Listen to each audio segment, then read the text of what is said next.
Patrick from Sasquatch in the Wild. I think this is about my 40th take. it's not turning out very well today. I want to talk about Big Man, which is the very first Sasquatch I saw, the one that looks like a gorilla. And I'll put his picture up. So I'm probably over here or over there, one of the two. I can't remember.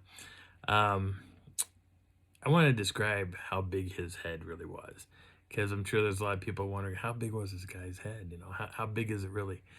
And I can show you on the screen. But what you're gonna do is go to a mirror and replay this video and go through the motions. Okay, so this is how big estimated that I was when I was looking at him 10 inches from my face. This is what I estimated fairly quickly.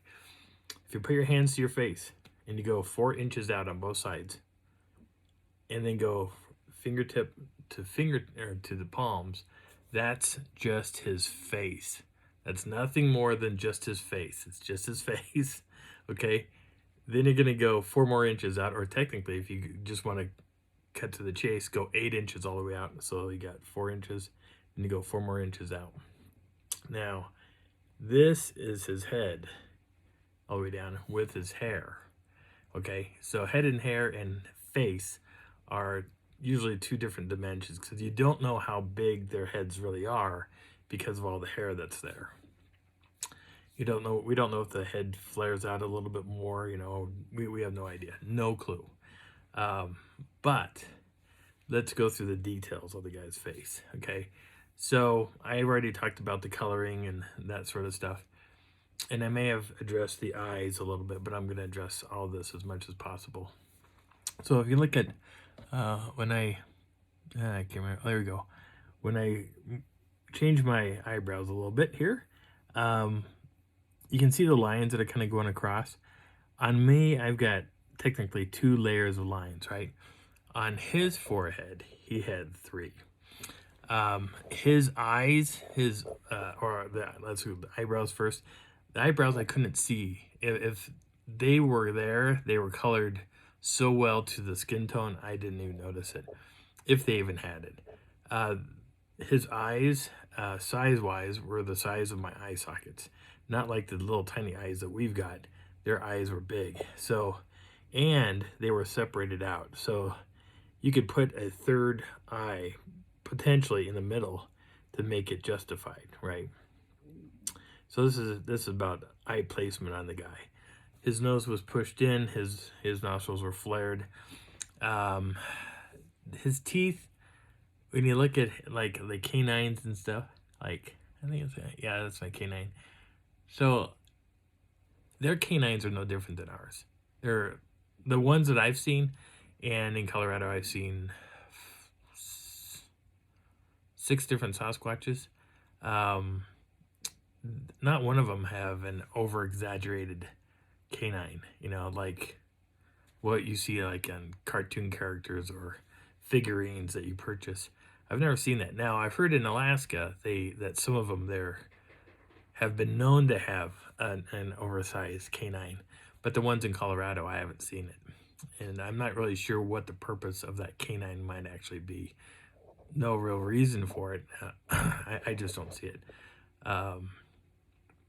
Let's see, what else was it? Oh, so the eyes, the whites in our eyes, if you look inside there, you can see, like, even if you look in your eyes, you can see veins and stuff all throughout. Their eyes, I didn't see any veinage. Or in his eyes, I didn't see any veinage. Any veins whatsoever. It was like a flat, opaque white. It was very strange. Like, where if we look at our eyes, we can get the hint that there's moisture in there. When I was looking at his eyes, I didn't see that. I didn't see like a glossy effect, like what we get with our eyes when we like the eye reflection off the halo light here. I didn't see that with his eyes. He had the coloring inside there was hazel with a black pupil. Let's see what else it is. I'm going to talk about, oh, his hair. So his hairline, unlike Patty, who has like hair here and kind of a heavy brow and all that stuff, he doesn't look like Patty. In fact, I have never seen one in Colorado yet that really resembles Patty. And I'm not sure if that's maybe a different so-called species of Sasquatch, but bear with me. His hair goes from here all the way around, and this is all just flesh. All in here is just flesh. But his hair that goes from here all the way around, the coloring that's going on there has like the grays, like I've got grays and a little bit of white. He had gray and white, but he also had hints of blonde going all the way up and around. But that hair changed thoroughly when it got into the heavier stuff around his head. It was more of like a really kind of a, how do I say it, a subdued auburn looking color. It was really a kind of a deep, kind of crazy deep red, but it was mixed with dark colors, like darker shades of like brownish red and little bits of black running through it. And then as you get down into what I would call the lion's mane or the chow chow mane that goes around the neck, it's really thick there. You can't see the neckline. It's like he's sitting in a really thick winter coat. It was crazy. But this stuff, this hair here, was really wavy and everything, but that coloring, this hair up in here carried into this. And this looked a little bit more on the black side, but you could still see the hints of the auburn color and the hints of the other colors. But then when it went into the chest and the rest of the body mostly looked like almost like a really dark gray and with like a fine white or gray, really light gray tips going throughout the hair and the rest of the way back down. And that's how I remember it. That's big man. That's the way he looked.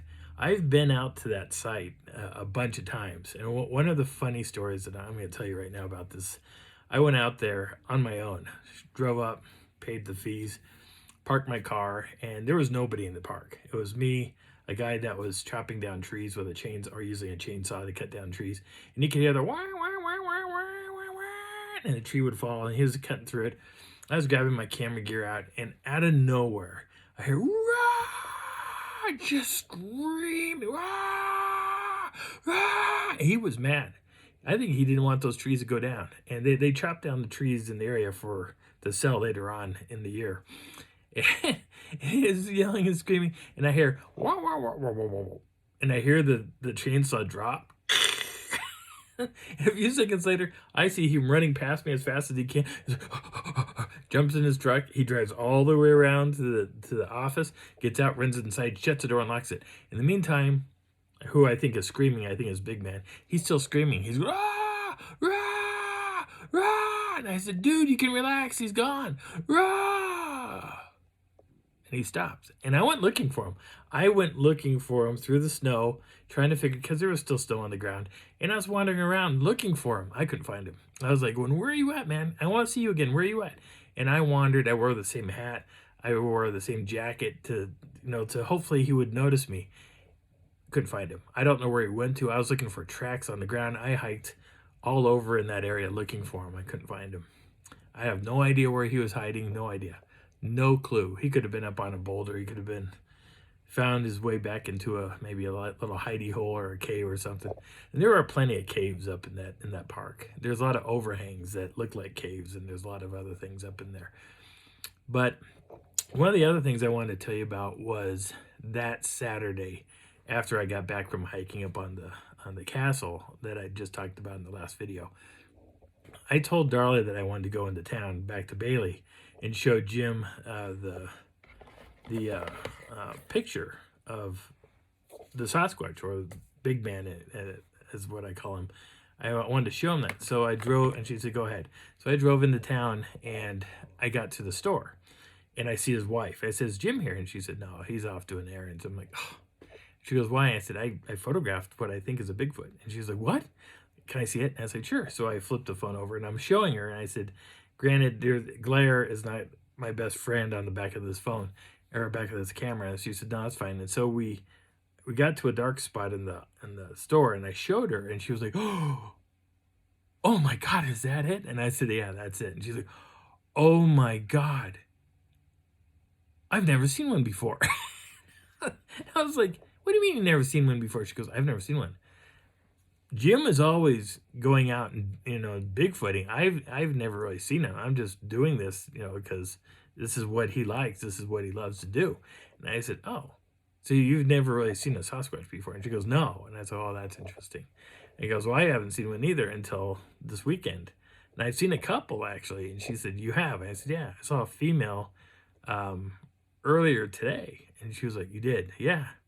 I saw the breast. I was looking through the camera at her across this ravine, and she's like, "Oh my God!" And I said, "Yeah, where are you at?" And I said, "I'm camping over at Wellington Lake." And she's like, "Oh my God, that's crazy!" And I said, "It is crazy." So I said, "Well, when you say hi to Jim, or will you say hi to Jim for me?" And she goes, "Absolutely." So just say Patrick said hi, and she said, "Okay." And she said, by the way, he does these night investigations. And I said, really? Well, that might be something to think about. And she goes, yeah, they go hiking somewhere out here, and they, you can bring your gear and stuff, but you have to sign a waiver and everything else. I said, all right. So I ended up leaving, going back into town, or going back to not town, going back into Wellington Lake. And I saw Darla, and she goes, well, what did he say? And I said, he wasn't there. I talked to his wife a little bit, and she was like, oh, but she had never seen one. And she goes, are you serious? And yeah, she had never seen one. But again, at the time, that store was called the General Store. It was not quite the Sasquatch Outpost yet. They were still in transition. That took a few years for that to transition over. Anyway, so that's this video. This is a short video. I just wanted to touch base on that one, or on the description of Big Man. And I might do another little video also sometime in between Wednesday and Sunday. On a side note, I'm hoping that people out there watching this would share this with their friends and family and whoever else is interested in it. Share it on Facebook. Let the world know that this channel exists. I would love to share as much as I can with everybody. So I go camping every year. So, and it usually starts, I try to go after Father's Day, because camping on Father's Day in Colorado is cold. It's really cold. Don't like it. But unless there's a wood burning stove in the tent, I won't do it. But I'll go a lot. I'm getting ready to do a lot more hiking coming up here in the spring. I'll drag Jim along with me, and we'll go explore areas. And I'll take my gear with me, and hopefully catch some neat evidence. Outside of that, if you're listening to this and you're cooking or working on a car or just doing things around the house, that's cool. I'm okay with that. Who cares? It's something fun for you to do. It keeps the thoughts alive. So again, my name is Patrick. This is Sasquatch in the Wild. I hope you're having a great day and enjoying the journey. Bye.